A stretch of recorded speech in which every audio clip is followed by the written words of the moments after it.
Entonces ya les voy a compartir la pantalla para iniciar nuestra conversación.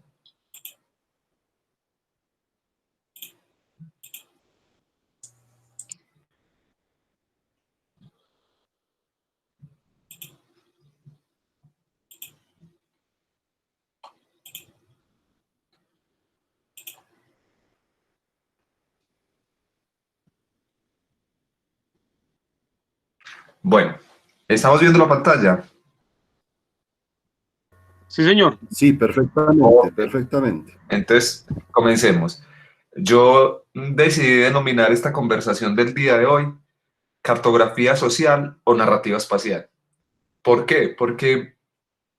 Y quiero iniciar por eso, la cartografía social es una expresión que encontramos mucho en las investigaciones de las ciencias sociales y humanas, eh, pero ahí hay que poner un asterisco sobre esa expresión de cartografía social. ¿Por qué? Porque al menos en la reflexión del campo de la geografía y los análisis espaciales, se considera que todas las cartografías son sociales. ¿Y por qué todas las cartografías son sociales? Porque la representación del espacio parte es del relacionamiento con el otro en el marco de un sustrato social. Entonces, parece un pleonasmo hablar de cartografía social. La cartografía es cartografía. Eh, y en los estudios espaciales se ha optado más bien por nombrar ese ejercicio de cartografía social como narrativa espacial.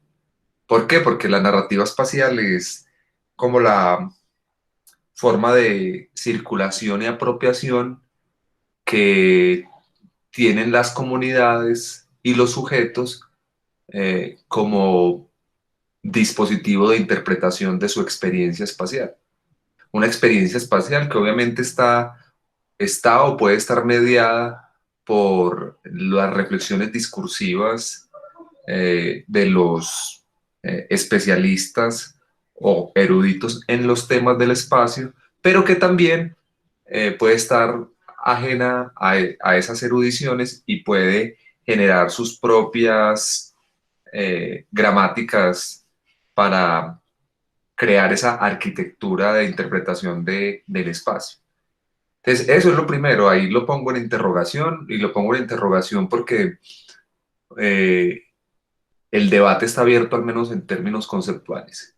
Lo que sí es claro y digámoslo así, que es un punto de encuentro pese a esa disputa epistémica en el debate, es que tanto la cartografía social como la narrativa espacial son la expresión de una acción metódica que ha surgido en el discurso de la geografía y los estudios espaciales y se ha vinculado a las formas de investigación social en sus diversas áreas. Y ha generado pues la posibilidad de explorar una de los, digámoslo así, uno de los grandes a prioris de, del pensamiento humano, que es el espacio, eh, como lo diría Kant, junto con el tiempo, y que también eh, permite situar la pregunta por el dónde en la producción de cualquier saber y de cualquier conocimiento relacionado con la condición humana como tal. Permítanme, me salgo un segundito y le doy aquí ingreso a personas que van a entrar, ok, y vuelvo a colocar la pantalla. Entonces les decía que hay un debate de orden epistémico, pero hay un acuerdo en relación a la capacidad metódica que tiene la cartografía social o la narrativa espacial para los discursos de las ciencias sociales y humanas y también para pues, el trabajo que se hace en relación a la ciencia o a las ciencias de la educación, porque muchas de las investigaciones y trabajos en esta área de la educación o en este campo también se han valido pues como de este ejercicio como tal.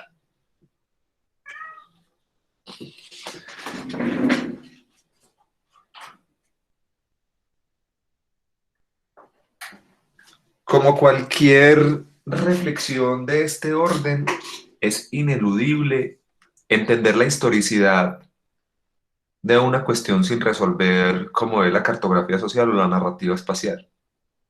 ¿Y por qué hablamos de la historicidad? Porque es que un elemento sustantivo e ineludible para generar trabajos de cartografía social o narrativa espacial tiene que ver con tener unas herramientas de historicidad, de las formas de producción de sentido en torno al espacio. ¿Por qué? Estas formas de producción de sentido en torno al espacio son el resultado de el encuentro espacio-temporal que los sujetos tienen en un contexto determinado. Y es el contexto el que va delatando las formas en cómo vemos el espacio. Formas que, como lo había dicho, pueden ser propuestas, vistas o analizadas por la capacidad discursiva de alguna disciplina, pero que también pueden ser simplemente objeto de los procesos de subjetivación que se tienen en ciertos episodios o segmentos de la existencia y que se vinculan precisamente a esas formas en cómo cada sociedad va interpretando el tiempo y el espacio. Y lo digo es porque ahí habría que pensar un poco lo que en su momento dijo Jacques Le Goff o en su momento expresó Henri Lefebvre cuando ambos sostuvieron la tesis de que el tiempo y el espacio, más allá del postulado kantiano de que eran los a priori por excelencia, eh, son el resultado de la experiencia existencial y de una experiencia que se construye en el quehacer cotidiano, y ese hacer cotidiano le imprime particularidades a ese concepto de espacio y de tiempo.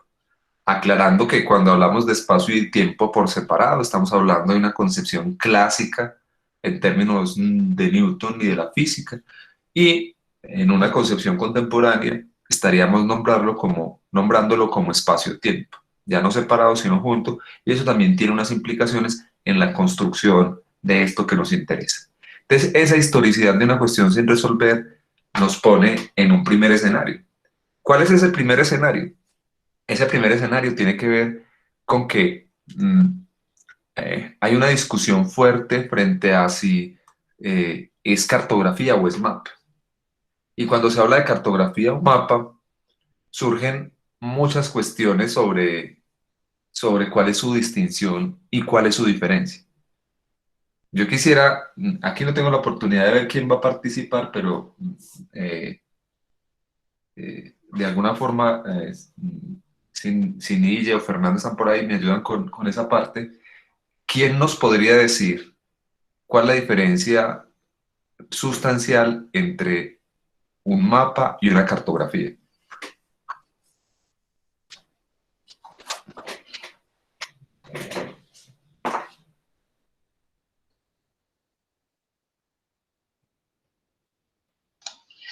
Hola, buenos días. Sí, buenos días.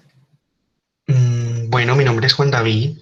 Eh, yo me atrevería pues a decir que un mapa tiene elementos más desde la ubicación geográfica, mientras que una cartografía trata de ubicar en el mapa elementos de relación con el territorio que tienen las personas. Ok. ¿Quién más? Buenos días, Dairon, compañero, buenos días. Buenos días. Leo. Sí, Leonardo. Yo también me atrevería a decir que un mapa es posible ser construido por una persona para un objetivo determinado, llegar a un lugar a través de una ruta. Eso podría ser un mapa. Y que contiene elementos físicos o gráficos, es para tal fin. Mientras que una cartografía requiere una construcción colectiva, una construcción que va mucho más allá de pensarse de manera individual en la sociedad. Indica que tenemos qué podremos llegar a tener y qué podremos llegar a perder. Y eso lo puede evidenciar una cartografía social y que se diferencia de un mapa, como lo había dicho. Ok, muchas gracias. ¿Alguien más? Cristina escribe en el chat que la cartografía es una disciplina y el mapa es un producto que se genera a partir de esa disciplina. Ok. ¿Alguien más?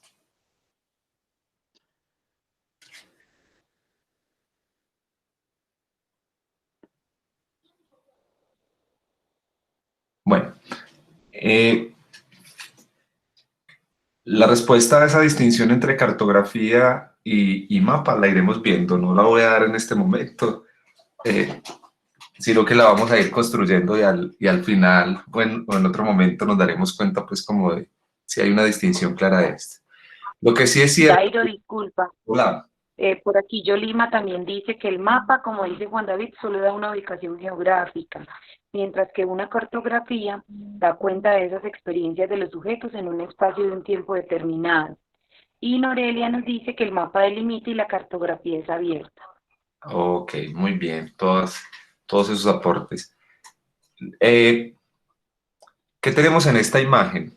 En esta imagen tenemos una representación del espacio que corresponde a la época de la Ilíada y la Odisea. Ya estamos hablando de Homero y estamos hablando de la Grecia arcaica, donde hay una concepción del mundo muy particular que vemos expresada en esta representación del espacio. Entonces, lo primero es que cartografía social o narrativa espacial, cartografía o mapa, son formas de representar. Y las formas de representar, recordemos en términos teóricos, siguiendo a Moscovici, siguiendo al mismo Lefebvre en la presencia y la ausencia, siguiendo a Traxi, la representación es el resultado de una experiencia sensitiva que genera una interpretación. Y como cualquier interpretación, es una perspectiva y es un punto de vista que depende de lo que nos ha trasegado, de lo que nos ha atravesado, de lo que hemos vivido. Entonces, en esta primera imagen que está esa representación del mundo conocido, es una representación del mundo conocido para quién, del mundo conocido para los griegos. Recordemos como cuál es el nudo, el elemento central que hay a la base de los relatos de la Ilíada y la Odisea. En la Ilíada es todo el enfrentamiento entre los griegos y los aqueos, y la Odisea es todo el trasegar de la llegada de Ulises hasta su casa. Y en ambos relatos hay un elemento que une el relato y que todo el tiempo lo está tejiendo, y es la presencia y la ausencia de los dioses, de ese aspecto mitológico del mundo griego que está tejiendo todo el tiempo la experiencia espacial como tal.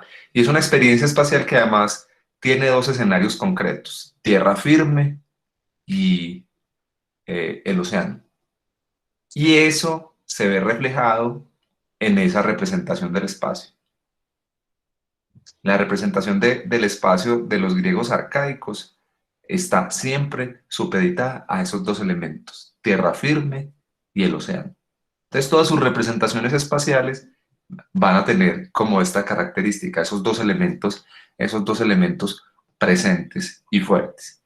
Y sus topologías, o sea, las formas en como ellos, perdón, sus toponimias, las formas en como ellos nombran dentro de esa relación entre tierra firme y el agua las cosas, tienen que ver con lo que ellos conocen. Entonces, por eso vemos aquí que esta representación es un círculo. Ese círculo, tierra firme, está rodeada por agua, algo que ellos nombran como el océanus. El océanus, o sea, lo nombran en singular, porque entonces consideran que es una masa de agua homogénea, y dentro de esa masa de agua homogénea, o esa masa de agua homogénea, rodea una tierra firme que a la vez es interrumpida por otra masa de agua, lo que le daría el carácter, digámoslo así, de isla a tierra firme, porque recordemos que la isla es una porción de tierra emergida que está rodeada por agua. Entonces, esa representación, lo que quiero que tengamos en cuenta es que va a ser totalmente proporcional a lo que encontramos en el relato de la Ilíada y la Odisea. Porque recuerden que en la Odisea todo el tiempo, cuando Ulises viaja de regreso a su casa, él viaja en un barco, no está viajando en un caballo, no está viajando en una embarcación, y los episodios que le van aconteciendo, le acontecen en ese viaje, en las paradas que él tiene a través de las diferentes islas y terrenos que se va encontrando cuando atraca en determinados lugares. Y eso lo que nos da es una visión de cuál es el paisaje que se está encontrando Ulises, o cuál es el paisaje que se quiere retratar en el relato, y era como un recorrido a través de unas islas, asunto que vemos aquí también en esta representación, espacial tan particular. Y lo digo tan particular porque lo único que notamos en esta representación espacial tan particular son la fuerza de dos elementos, que son la tierra y el agua, y lo humano solo se ve expresado en el asunto de las toponimias, pero no hay otros elementos o otras representaciones que nos hablen de las construcciones o nos hablen de cuál era la cotidianidad de ese espacio, al menos en esta representación espacial tan concreta y tan puntual. Y es una representación que, vuelvo a reiterar, lo que intenta mostrar es lo que en las palabras se expresa a través del relato de la Ilíada y la Odisea como tal. ¿Cómo vamos hasta ahí? Muy bien, profe. Vamos Muy bien, Dairo, muy bien. Estaba pensando mientras que tú nos haces esa disertación, y los que estudiamos ciencias sociales, pues así nos tocó como ir viendo estos mapas, el desarrollo cartográfico ayudado de las tecnologías, estos mapas que uno veía en la historia, no tan precisos, tan rigurosos, tan meticulosos, y los mapas que hoy día ya se presentan, obviamente determinados por los contextos tecnológicos que permiten mucha minuciosidad en este tipo de situaciones. Entonces, como la tecnología, con todo lo que tú nos estás ilustrando, la tecnología en este momento se convierte como la forma de acercarse al territorio, mucho más allá de la que se venía dando usualmente en otros tiempos, que no avanzaba en la rigurosidad y en la posibilidad como de ver mucho más ampliamente un mapa, no quedase como en unos contextos reducidos. Ok. Hay un elemento que no quiero que pierdan de vista y que lo guarden en la memoria, y es que en toda representación espacial siempre hay un elemento geométrico muy notable y muy visible. Aquí es el círculo. Y casi todos los mapas de la antigüedad tienen una relación muy directa con el círculo. Y eso es fundamental también para entender el sistema de representaciones que tienen las sociedades. ¿Por qué esa cercanía, esa familiaridad con el círculo? Porque el círculo es aquello de lo que se valen para representar el espacio. ¿Por qué el círculo y no un cuadrado? ¿Por qué el círculo y no un triángulo? Y eso va a ser contundente también para develar un poco esa concepción sobre la existencia que tienen este tipo de sociedades. ¿Por qué? Porque son sociedades que confían en los ciclos, son sociedades que reconocen el carácter recurrente y repetitivo de muchos fenómenos. Entonces, el círculo parece ser el elemento que les ayuda a recordar eso y les ayuda a reivindicar, pues, como esa particularidad que se tiene ahí. Esto en relación, pues, como al mundo griego antiguo, que fueron o han sido, de algún modo, para la historia de Occidente, el referente para pensar en estos asuntos de la representación del espacio y de los que se tienen, pues, como evidencias más cercanas, sin querer por ello decir que otras sociedades no hayan producido ese tipo de representaciones.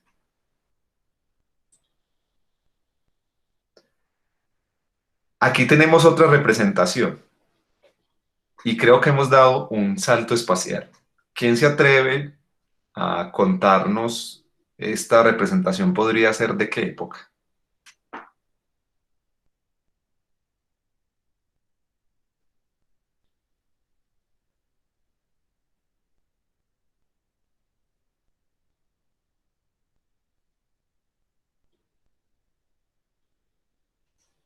¿De qué época podría ser esta representación? Tiene para ser como el medioevo. Del medioevo. Ok, muy bien. Puede ser, se le parece un poquito ahí las imágenes, los colores, Las y también está cerrada, como la imagen de Grecia. Ajá. Ok, efectivamente, esta representación espacial es una representación espacial medieval, pero particularmente de qué momento de la época medieval. Estamos hablando de la Baja Edad Media, o sea, cuando ya el medioevo está haciendo su transición hacia el Renacimiento. Y lo digo ¿por qué? Porque es que recuerden que en términos de la historia de Occidente, tenemos el mundo griego, tenemos el mundo romano, esta representación espacial que habíamos visto antes, inspirada en todo el relato de la Ilíada y la Odisea. Llega el cristianismo, se intrinca en Occidente con sus concepciones y particularidades y genera unas transformaciones y unas interpretaciones del conocimiento de los griegos y de los romanos muy particular. Y lo digo muy particular porque cada época tiene un desarrollo hegemónico de la representación del espacio que obedece obviamente a los factores de idiosincrasia sobre los cuales se va tejiendo las relaciones de poder y las relaciones cotidianas. Y lo digo es porque suele haber un malentendido con la época medieval, porque se habla de que era la época del oscurantismo, y lo que yo digo frente a eso siempre es sí, oscurantismo, porque no había luz eléctrica, entonces obviamente les tocaba mucho la oscuridad, pero no, el medioevo ha sido como cualquier época, o hay un saber imperante hegemónico que ejerce todo su poder simbólico y a partir de ahí los criterios de verdad y de experimentación se alinean es con ese saber hegemónico. Y ha sido así desde el mundo griego, incluso hasta muy entrado el siglo XX. Entonces, lo que hay en el medioevo es simplemente el ejercicio hegemónico de una versión del cristianismo, porque también hay que hacer hincapié en eso, no es el cristianismo primigenio ni de los primeros cristianos, sino que es un cristianismo interpretado y leído de una manera particular. Pues la lectura que hace en su momento Aquino, Tomás de Aquino y hace San Agustín son muy particulares y eso es lo que termina circulando y todo el asunto. Pero aquí lo interesante de la representación es que recuerden que el nacimiento del medioevo es el resultado de una fragmentación de la autoridad y del poder centralizado que había logrado consolidar el Imperio Romano. Entonces, además porque es que recuerden que el Imperio Romano, después de Justiniano, eso lo dividen todas las veces que se les ocurra por temas de herencia. Se muere el patriarca, de los hijos y todo el mundo reclama su pedazo, entonces eso va generando unas tensiones y cada quien quiere tener su propio terruño, cada quien quiere tener su propio lugar entonces eso convierte a ese territorio que antes estaba unificado bajo una fuerza militar contundente que mantenía la Pax, la famosa Pax Romana, que era ese equilibrio, ese status quo, eso se fragmenta y entonces empiezan a aparecer en esa organización social, empiezan a aparecer unos grupos de desamparados o gente que sin tierra o sin arraigo, que transhumantemente va recorriendo todo el imperio, pero apropiándose de lo que no es. Entonces eso lleva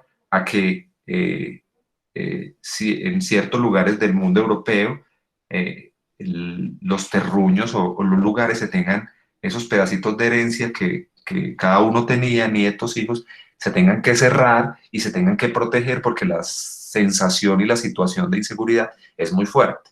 Entonces, por eso el mundo medieval es un mundo de castelos, o sea, de fortificaciones militares, pero también es un mundo de murallas. Y es un mundo de murallas, ¿por qué? Por ese asunto de la incertidumbre de ese otro que quiere apoderarse de lo mío, que quiere arrasarme. Entonces, el mundo medieval es eso, es castillos y fortificaciones. Fortificaciones porque entonces hay unos afanes de conquista y unos afanes de pillaje muy fuertes que llevan a que estos pequeños lugares se tengan que cerrar, pero ese cerramiento no es solo un cerramiento de orden físico, sino que tiene que ser acompañado de una validación simbólica, y una validación simbólica que en ese pequeño espacio, en ese pequeño lugar, logre consolidar un vínculo en el que alguien manda y los demás se someten. Y ahí es cuando nace la relación entre el señor y el vasallo. El señor que garantiza la seguridad y los vasallos que garantizan el sostenimiento del señor. Entonces ahí es cuando nacen las villas medievales, que son esos lugares cerrados, el castillo donde está el señor que se encarga de la seguridad y alrededor del castillo viven los siervos que con su trabajo garantizan el sostenimiento del Señor. Y eso a la vez se ve fortalecido por una concepción religiosa que habla del mundo arquetípico y del asunto de la obediencia y del asunto de la predestinación, y es que si usted nace vasallo, o sea, nace campesino, su Dios dispuso que usted fuese campesino, entonces tiene que reivindicar esa voluntad del Señor. Y por eso usted vive sometido, y si usted es Señor, entonces tiene que vivir al servicio protegiendo a los campesinos. Y si la inspiración divina le llegó para ser clérigo, usted tendrá que serlo por século secular, o sea, por siempre, porque es la voluntad del Señor. Y eso inmediatamente se va a trasladar a la representación del espacio que vemos en esta imagen. ¿Por qué? Porque si lo pueden notar, hay unas construcciones y muchas de esas construcciones están cerradas por unas líneas con picos que muestran o simulan en algunos casos montañas, pero en otros casos se refieren a murallas como tal. Y además de ello, vemos que al igual que en la representación anterior del mundo griego, esto es casi un círculo. En el mundo medieval van a ser los famosos mapas TNO, es casi un círculo, digámoslo así. Volvemos a ver que el terreno firme y emergido se convierte otra vez en isla, y alrededor de él hay un mar que está plagado o está lleno de ciertos elementos, unos peces, unas figuras extrañas, pero lo que quiero resaltar además, que en relación con el mapa anterior, que es su diferencia, es que en ese mar que rodea al territorio emergido es un límite, y después de él las concepciones medievales consideraban que a la orilla la orilla exterior de ese mar, lo que había era una caída sin fin. Entonces, por eso, aventurarse en ese mar era aventurarse hacia el peligro, porque además en ese mar, en el bestiario o en el imaginario medieval, en ese mar habitaban ciertos monstruos, como el Leviatán, como los ecantoquirios, un montón de asuntos de la mitología mestiza que generó el mundo romano. ¿Y por qué digo mestiza? Porque recuerden que el mundo romano tuvo varias oleadas y entradas de migrantes, suevos, alanos, godos, visigodos, que llegaron al imperio, y cada uno de ellos con sus leyendas, con sus elementos, alimentaron y construyeron pues como este bestiario que pasa al mundo medieval y le sirve a ese cristianismo interpretado para reforzar ciertas ideas sobre el afuera, porque aquí lo importante era mantener una distinción con el afuera. El afuera es lo desconocido, el afuera es el peligro, el afuera es lo inusitado, el afuera es lo que puede causarme daño. Entonces, por eso en esta representación gráfica vemos eso, que el afuera está ahí. Claro, hay peces y hay unas embarcaciones que pueden sugerir que hay actividad pesquera. Claro, que el mundo medieval también tenía ese tipo de actividades. Pero además hay unas figuras muy extrañas que están recordando lo inhóspito y lo insospechado de eso. Y si ven en la parte superior, en el centro de la parte superior de la representación, hay una representación de Adán y Eva tomando el fruto prohibido. Y eso es un elemento también central y fundamental en la construcción de la espacialidad del mundo medieval, y es que el bosque, los árboles y la naturaleza también son un recordatorio del afuera y del peligro. ¿Por qué? Porque finalmente, ¿cuál fue la razón de ser de la expulsión del paraíso? El haber consumido el fruto del árbol prohibido. Entonces, eso también todo el tiempo está reforzando el asunto. Por eso el hombre medieval, para el hombre medieval, el bosque también es un lugar de peligro, un lugar de aventura, el lugar de ocultamiento. Recordemos las leyendas de Camelot, recordemos todo eso que se teje en torno al bosque. En el bosque habitan las hadas, en el bosque habitan esos seres que no son aprobados por el ideario cristiano, pero que están ahí precisamente para que el buen cristiano no se aventure al bosque, porque es que en el bosque no hay nada bueno para encontrarse. Entonces, por eso también vemos en esta representación que la presencia del bosque, o sea, vemos edificaciones, pero no vemos representaciones del bosque y de lo verde muy presentes. ¿Por qué? Porque precisamente el hombre medieval siempre está de espaldas a dos elementos concretos, siempre está de espaldas y le teme al afuera, representado en el agua, y siempre le teme al afuera, representado en el bosque. Entonces, esa representación es muy claramente evidente en este tipo de imágenes, que además también nos dan una visión muy particular del mundo conocido, un mundo conocido que se reduce prácticamente a tres grandes masas continentales, que son obviamente Europa, Asia y África.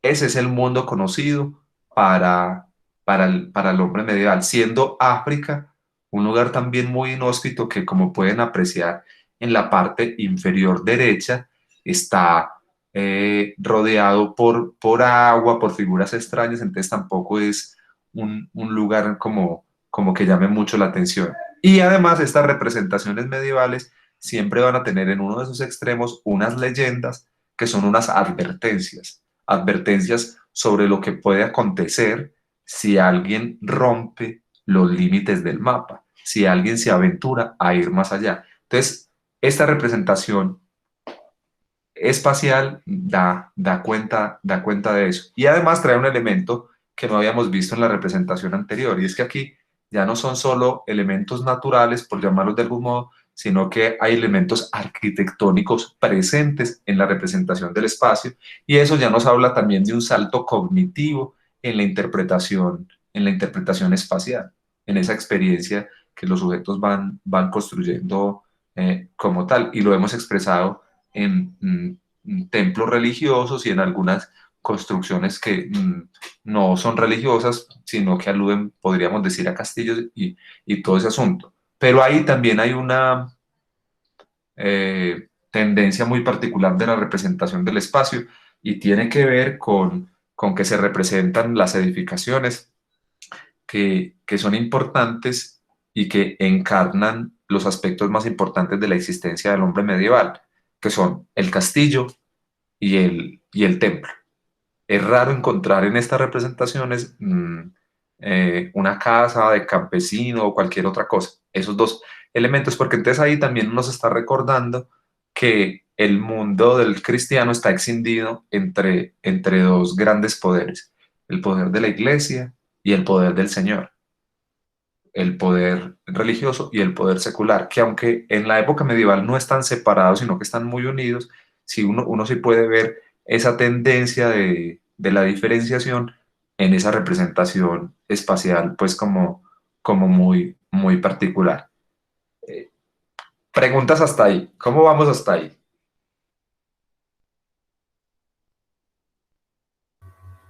muy bien, profe Dairo, muy detallado todo, muy Aprendiendo mucho. interesante esa descripción. Vamos como en un contexto histórico de la cartografía muy interesante, profe. Vamos muy bien. Ok. Buenos días. No sé si de pronto me adelanté un poco al ejercicio tan riguroso, analítico y preciso que está haciendo Dairo, pero quisiera hacer un comentario en relación con lo que se ha tocado hasta el momento, y es un poco desde una perspectiva de Borges, con un texto que él tiene del rigor en la ciencia. Y es justamente cuando habla de cómo en cartografía el arte que se relata y que se describe parte también de un asunto subjetivo y de cómo se señala en los mapas esa subjetividad de la realidad. Y en ese sentido, pues a lo que nos toca como sujetos que vamos a acompañar procesos en la escuela, esa realidad también asociada a esos elementos que hacen parte de lo que es subjetivo en los maestros y en las maestras, de cómo se va a ir constituyendo ese acercamiento a esa construcción, a esa caracterización de la que hemos venido hablando como en estos espacios, y que parte también de esta explicación y es ese rigor en la manera en que cada territorio, cada equipo de trabajo, cada institución educativa va a plasmar también en esa narración histórica de sus escuelas y de sus instituciones educativas, pero también del conjunto de escenarios que hacen parte de esa construcción narrativa y que va a cambiar en ejercicio, pues, y en esencia, esa delimitación que tienen en sus imaginarios. Entonces, en ese texto de Borges, me parece muy interesante porque él alude justamente a eso, a esas reliquias, a esas subjetividades, y lo ve en el arte de la cartografía como esa perfección que narra esa subjetividad propia de quienes están haciendo esa representación, un poco aludiendo a lo que hasta ahora nos ha presentado Dair. Muchas gracias, Caro. Ahora tenemos una imagen de una pintura muy famosa. ¿Quién de ustedes la reconoce y nos puede contar un poco sobre esa pintura? ¿Qué ven ahí? ¿Qué le suscita? ¿Qué conocen de ella?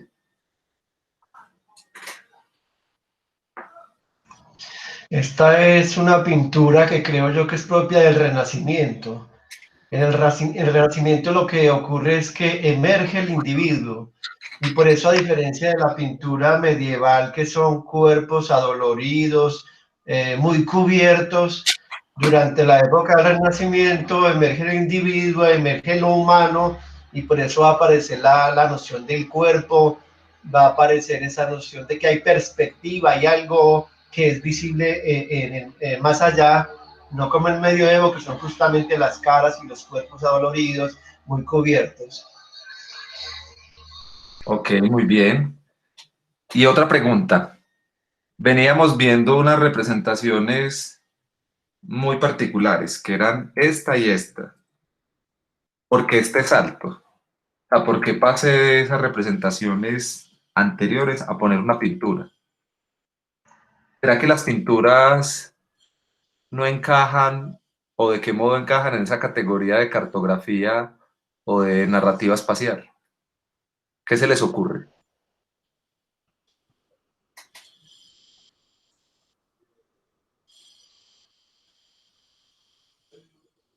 ¿Por qué ese exabrupto o ese salto tan extraño?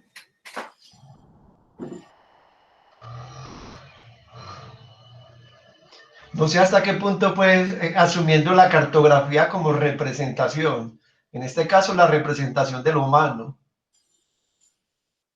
Muy bien. Y es eso, o sea, un cliché, por llamarlo de algún modo, cuando se habla de cartografía, y cuando se habla de los mapas y se piensa que las cartografías y los mapas solo son estas representaciones, solo estos modos de expresarse. Pero en el trasfondo, las cartografías son representaciones sobre el mundo. Y las representaciones sobre el mundo se plasman en diferentes registros. Un registro es estos que vemos aquí, otro registro es este, y otro registro puede ser los sonidos, los olores o la misma gastronomía. Todo eso hace parte de la expresión en la que una representación cartográfica puede tomar forma. Estos son los modos convencionales que nos enseñaron y nos dijeron que esto era una cartografía. Pero aquí también hay una cartografía y voy a explicar por qué.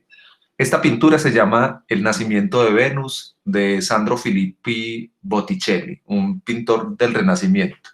Y es un pintor del Renacimiento porque rompe con el canon y la concepción de la representación de las cosas y del espacio que veíamos en el mundo medieval, tanto en esa representación cartográfica anterior convencional, como en las formas de expresión de lo pictórico. Porque recordemos que el arte medieval es un arte que está marcado fuertemente por la concepción cristiana del mundo. Entonces vemos que casi todo el arte medieval era sobre asuntos o temas religiosos, pero temas religiosos que estaban pintados sobre fondos dorados o fondos oscuros. Y eso nos confirma lo que habíamos dicho sobre la relación con el afuera. Si yo no tengo una relación con el afuera, quiere decir que el paisaje y el escenario son asuntos desconocidos para mí o sin relevancia. Es decir, que lo que a mí me suscita interés son los primeros planos. Y entonces en el primer plano que hay, una imagen de Cristo o una imagen de María, y eso es lo importante. La perspectiva y el fondo son inexistentes e inapropiados para esa concepción, porque el entorno no es algo que haga parte de mi cotidianidad. El mundo del Renacimiento rompe con eso. ¿Por qué? Porque es que lo importante del mundo del Renacimiento es el surgimiento de la perspectiva. ¿Y qué es la perspectiva? Punto de vista. El reconocimiento de la capacidad humana de interpretar el mundo. Es decir, la expresión más expedita del orden de lo subjetivo. Y eso causa digámoslo así, una gran revolución en Occidente, porque pone en escena otros asuntos que o habían desaparecido o que son reinterpretados de una manera distinta. Y lo digo es porque cuando las personas piensan en un cuadro tan famoso como la Mona Lisa o la Gioconda, como le quieran llamar, a veces se les dificulta entender por qué es importante la Mona Lisa y la Gioconda. Y lo importante de la Mona Lisa y la Gioconda es que Da Vinci pinta un paisaje, o sea, pinta la Mona Lisa, ahí no hay nada de novedoso. Ya a final del mundo medieval estaban empezándose a hacer retratos, no era un asunto importante, pero Da Vinci le pone un asunto novedoso que rompe con el canon y por eso también se convierte en un maestro del arte. Pone a la Mona Lisa en un escenario, en un paisaje toscano, pinta un paisaje toscano. en el fondo. Y eso ya es un cambio revolucionario no solo en el arte, sino en la concepción del espacio como tal. Porque vuelvo a reiterar, en el mundo medieval eso no era importante, eso ni aparecía en el arte pictórico. Con Botticelli pasa lo mismo. Botticelli no solo como Da Vinci trae el paisaje, sino que es la forma en las temáticas que él aborda que también se vuelven revolucionarias. ¿Por qué? Porque trae toda la herencia grecorromana reinterpretada en este cuadro, que es el nacimiento de Venus, y además en los cuadros empieza a aparecer un elemento espacial que antes, espacio-temporal, que antes aparecía desapercibido, y es el movimiento. Aparece el movimiento que se expresa aquí en varios elementos. El cabello de Venus, que es la figura que está en el centro, el Artemisa con la manta que también se está moviendo, Céfiro que está soplando, que es el hombre alado bronceado que tenemos a la izquierda, y las flores que están cayendo. Eso también va a ser revolucionario en la concepción de lo espacial y en esa representación del espacio que estaba surtiendo efecto. Inicialmente en los círculos intelectuales de las ciudades italianas, pero que luego se va a expandir por toda Europa y va a generar toda esa transformación que llamamos el Quattrocento italiano, Renacimiento, que es la relectura del mundo griego, romano y árabe puesto en el contexto de un mundo cristiano, y que vuelve a retomar unos temas y los reinterpreta.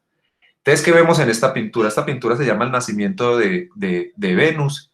Entonces tiene un tema de orden de la mitología grecorromana, pero no es solo el nacimiento de Venus, sino que es la llegada de Perséfone a reencontrarse con su madre, que es Artemisa. Artemisa es la mujer que está al lado derecho, que está vestida, que tiene una capa en sus manos, y Perséfone es la mujer que abraza a Céfiro, a Céfiro, que es uno de los dioses del viento, de las fuerzas de la naturaleza, que está a mano izquierda, y en el centro está Venus. Entonces, ahí él hace una reinterpretación, eso es lo interesante, porque si hubiese puesto a Venus, se diría que no habría nada novedoso, porque simplemente tomó el mito griego y lo puso en una pintura. No, él aquí hace una composición, y hace una composición muy interesante, porque además mezcla unos elementos de la naturaleza también muy particulares, porque pone unos árboles de olivo, pone pone unas playas montañosas que no son muy comunes en el contexto italiano donde se encontraba Botticelli, y propone como toda esta estructura también muy particular con relación al mar y con relación pues como al escenario. Recordemos asuntos mitológicos importantes que él pone aquí y que nos van a servir también para pensar en el asunto espacial. ¿Por qué se llama el nacimiento de Venus y por qué Venus está saliendo de una concha? ¿Quién sabe por qué Venus está saliendo de una concha?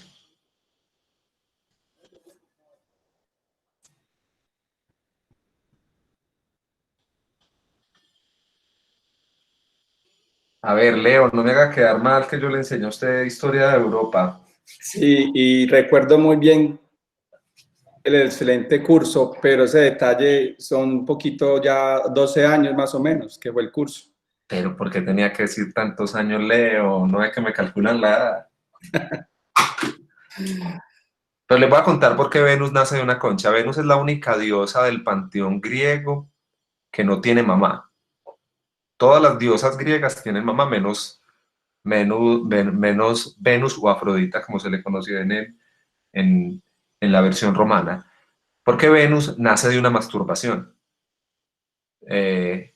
Rea no quiere complacer a Zeus, entonces Zeus en su desesperación va y se sienta a la orilla del mar, se masturba, y el producto de su masturbación cae al mar y fecunda una concha. Por eso el exotismo de Venus, y por eso Venus, además de ser la belleza encarnada, es la representación del amor carnal, no del amor filial. El amor carnal lo va a representar luego Cupido, su hijo, pero ella es el amor carnal. sea, el amor frenético, el amor desarraigado, toda la cosa. ¿Por qué? Porque como ella no tiene vínculos, su relación con el mundo es tampoco tener vínculos. Y su belleza es simplemente eso, la forma de conectarse con el mundo. Y los invito a que exploren esa parte, porque ella es la diosa de la belleza y toda la relación con Paris y la manzana de la discordia y lo que llevó a la guerra de Troya, etcétera, etcétera.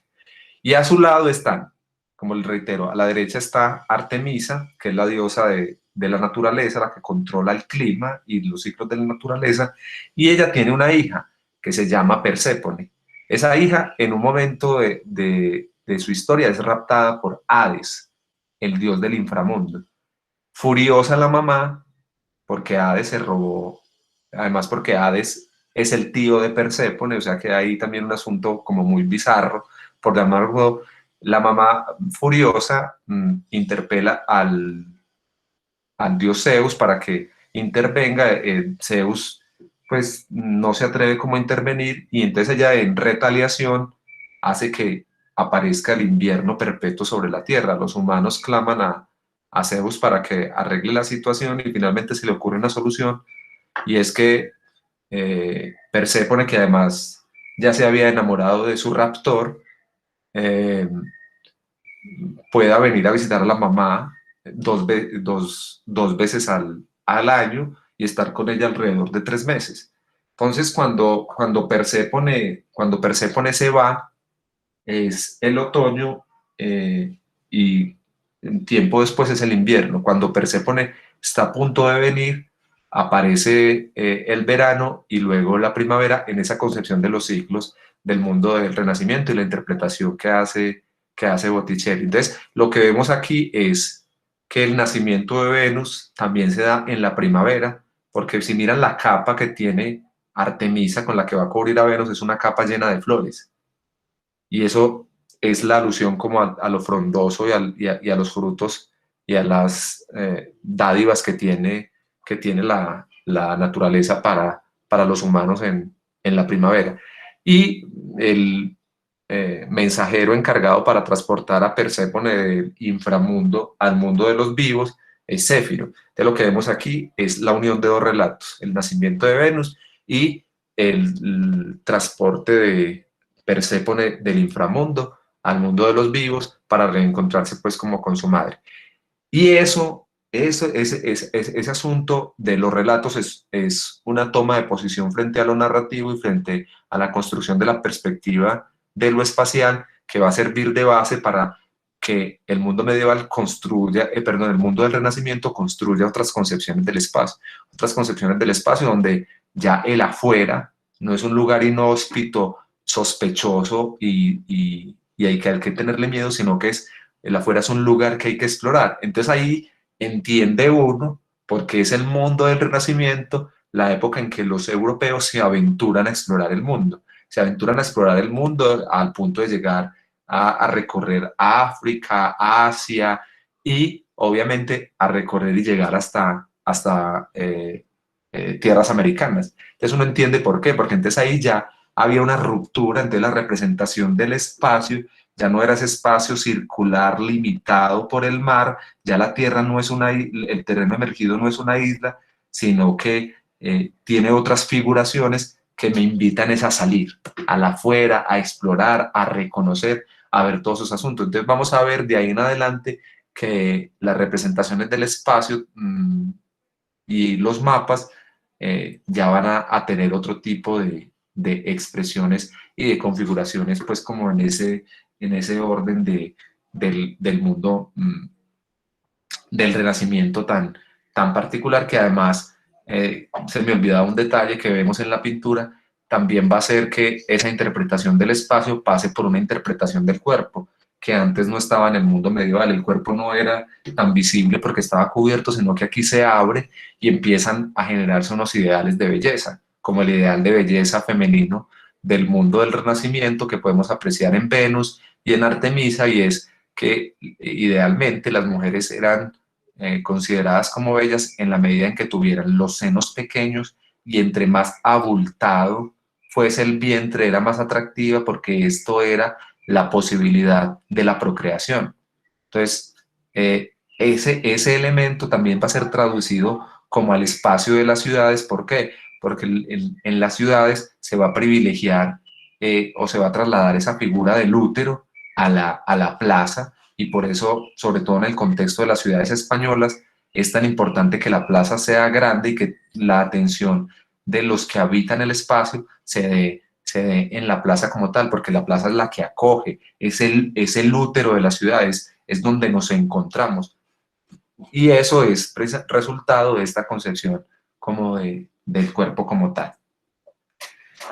Y obviamente ese renacimiento o esas concepciones del espacio no son solo de orden europeo, pues, porque Europa no es la única que produce conocimiento, sino que los pueblos ancestrales, en el caso de América, también tenían unas representaciones y unas relaciones con el mundo muy particular. Aquí tenemos una representación de esa espacialidad de los pueblos ancestrales en una mola, que nos habla también de eso, de una relación con el afuera, con los asuntos de la naturaleza. El colorido mismo de la representación nos sugiere una concepción del espacio diametralmente opuesta a la del mundo europeo, pero también es una representación que nos está hablando del reconocimiento de los elementos naturales, porque la presencia del color en una representación del espacio es directamente proporcional a la experiencia que los elementos de la naturaleza le suscitan y le permiten a los hombres y mujeres reconocer. Entonces, los colores, las disposiciones nos hablan de una experiencia humana muy vinculada con la naturaleza en un asunto del reconocimiento. Es decir, que la naturaleza, a diferencia del mundo europeo, no es simplemente un lugar para explorar, sino que hace parte de la construcción de esos sujetos y los atraviesa, y eso se expresa pues como en un elemento abierto y plausible y tangible en esa concepción. Quería aludir a eso para no dejar el tema de América en punta, pues como si en América no estuviese pasando nada cuando los europeos hicieron su incursión. Ya gracias al mundo del Renacimiento y más hacia al siglo XIX, lo que tenemos es representaciones también del espacio y del juego de la espacialidad en el arte. Esta es una pintura de Van Dyck que se llama El banquero y su esposa, y la traigo a colación para pensar en estas formas de representación del espacio y las cartografías, porque aquí hay varios detalles que también son importantes y que van a servir para entender el asunto de la espacialidad y las cosas que aparecen en la espacialidad, en ese reconocimiento de lo que me rodea y de lo que soy. Y es que lo realmente interesante de esta pintura son tres asuntos. Uno es que, si pueden apreciar el cursor, aquí en la parte media derecha hay como una especie de, entre una puerta abierta donde aparece unas personas conversando. Entonces ahí hay un reconocimiento de la cotidianidad y del elemento exterior, pero no simplemente como una expresión general y amplia, sino con el asunto del detalle. Ese es el primer elemento. El segundo elemento tiene que ver con el espejo que hay sobre la mesa junto a este libro, que es un libro medieval, y lo sabemos por el tipo de escritura y la representación gráfica que hay en ese libro, y es que en este espejo, si logran apreciarlo, se refleja una ventana, y en esa ventana hay alguien parado que está mirando hacia el espejo. Eso nos habla de la doble perspectiva, y nos habla de la doble perspectiva que va a ser también fundamental y va a aparecer después en las cartografías de una manera muy evidente para generar también unas interpretaciones sobre el espacio. Y el tercer elemento es esta botella que está en la parte superior izquierda, donde también aparece un reflejo, un asunto que denota un conocimiento de la óptica y del juego de luz, que es sumamente importante para entender pues cómo estas representaciones. Por aquí alguien estaba pidiendo acceso, no sé si logró acceder. Bueno. ya en un momentico vamos a hacer un break para que quiero concluir con esta parte del siglo XVI. Y es que entonces aquí lo que aparece es que el espacio mismo ya no empieza a ser representado solo como la copia fidedigna de lo que veo, sino que el espacio es la posibilidad, o las cartografías son la posibilidad de generar mensajes y de generar interpretaciones particulares y singulares con las que quiero de algún modo dejar algún tipo de mensaje, vuelvo a reiterar, y ordenar la composición de una manera tan singular que esa cartografía o esa representación espacial sea única y particular. Bueno, vamos a hacer un break, son las 9, vamos a hacer un 9:03, vamos a hacer un break de 10 minuticos para que nos estiremos y regresamos, son las 9:03, 10 minuticos, o sea que a las 13, a las 4, bueno, 9:15 retomamos, y si tienen preguntas, intervenciones, siempre serán bienvenidas. Entonces, los invito a que hagamos el break. Gracias, profe. Gracias, profe. Gracias.